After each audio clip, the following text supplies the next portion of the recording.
ಎಲ್ರಿಗೂ ನಮಸ್ಕಾರ. ನಾನು ಹಂಸ. ಪೂಜೆಗೆ ಯಾವ ಥರದ ಹೂವು ಇಡಬೇಕು, ಯಾವ ಥರದ ಹೂವು ಇಡಬಾರ್ದು ಅನ್ನೋದನ್ನು ತಿಳ್ಕೊಳ್ಳೋಣ ಬನ್ನಿ. ಮನೆ ಹತ್ರ ಗಿಡಗಳನ್ನ ಬೆಳೆಸ್ಕೊಂಡು ಆ ಗಿಡದಿಂದ ಹೂವು ತೊಗೊಂಡು ದೇವ್ರಿಗಿಡಿ. ತುಂಬ ಶ್ರೇಷ್ಠ, ದೇವರಿಗೂ ಇಷ್ಟ ಆಗುತ್ತೆ. ನಾನು ನಮ್ಮ ಮನೆ ಹತ್ರ ಸುಮಾರು ಗಿಡಗಳನ್ನ ಬೆಳೆಸ್ಕೊಂಡಿದ್ದೀನಿ. ಕಾಕಡದ್ದು ಒಂದು 3-4 ವೆರೈಟಿ ಇದೆ. ದಪ್ಪದ ಕಾಕಡ ಒಂದು, ಸೂಜಿ ಮಲ್ಲಿಗೆ ಕಾಕಡ ಒಂದು, ಇನ್ನೂ 2 ಸೂಜಿ ಮಲ್ಲಿಗೆ ಕಾಕಡ, ಮತ್ತು ಹೊರಗಡೆ ಮರೂನ್ ಕಲರ್ ಇರುತ್ತೆ, ಒಳಗಡೆ ವೈಟ್ ಆಗುತ್ತೆ ಹರಳಿದ ಮೇಲೆ. ಆ ಥರದ್ದೆಲ್ಲ ಹಾಕ್ಕೊಂಡಿದ್ದೀನಿ. ಈ ಥರದ್ದು ನೀವು ಮನೆ ಹತ್ರ ಹಾಕ್ಕೊಳ್ಳಿ. ನೀವು ದೇವ್ರಿಗಿಡಿ.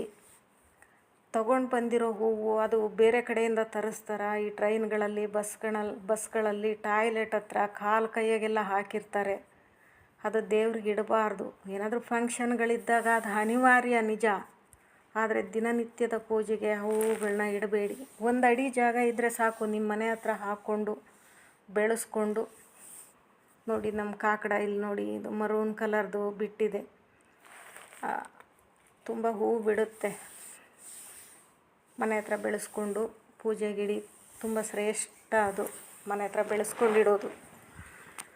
ನೋಡಿ, ಆವಾಗವಾಗ ಕಟ್ ಮಾಡ್ತಾ ಇರಬೇಕು. ವೇಸ್ಟನ್ನು ತೆಗಿತಾ ಇದ್ದರೆ ಹೊಸ ಚಿಗುರು ಬಂದು, ಹೊಸ ಮಗ್ಗು ಬಂದು ಹೂವು ಬಿಡ್ತಾ ಇರುತ್ತೆ. ನೋಡಿ, ಇಲ್ಲಿ ಗಾಂಧರಾಜ್ ಅಂತ ಈಗ ಹೂವು ನನ್ನ ಮನೆ ಹತ್ರ ದೊಡ್ಡ ಗಿಡ ಆಗಿದೆ. ಅದು ಅದರಲ್ಲಿ ಬಿಟ್ಟಿದೆ. ತುಳಸಿ ಗಿಡ, ಅದರ ಪಕ್ಕನೇ ಒಂದಿದು ಕಾಕಡ ಗಿಡ ಇದೆ. ನಿಂಬೆ, ಗಾಂಧರಾಜ್ ಗಿಡ, ಗಂಧ ಬಟ್ಲ ಗಿಡ, ಇವೆಲ್ಲ ತುಂಬ ಹೂವು ಬಿಡ್ತವೆ.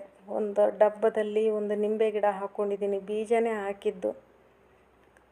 ಆ ಬೀಜನೇ ಹುಟ್ಟಿ ಅದು ಗಿಡ ಬೆಳ್ಕೊಂಡು 5-6 ವರ್ಷ ಆದಮೇಲೆ ಹೀಗೆ ಕಾಯಿ ಬಿಡ್ತಾ ಇದೆ. ಇದೆಲ್ಲ 2-3 ವರ್ಷದಿಂದ ಬಿಡ್ತಾ ಇದೆ.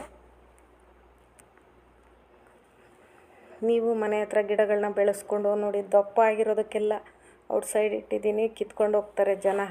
ಪೇಪರ್ ಕಟ್ಟಿದ್ದೀನಿ, ಕವರ್ ಕಟ್ಟಿದ್ದೀನಿ. ನೋಡಿ, ನೀವು ಈಗ ಮನೆ ಹತ್ರ ಬೆಳೆಸ್ಕೊಂಡು ನಿತ್ಯ ಪೂಜೆಗೆ ಹೂವು ಬಳಸ್ಕೊಳ್ಳಿ. ತುಂಬ ಒಳ್ಳೆಯದು.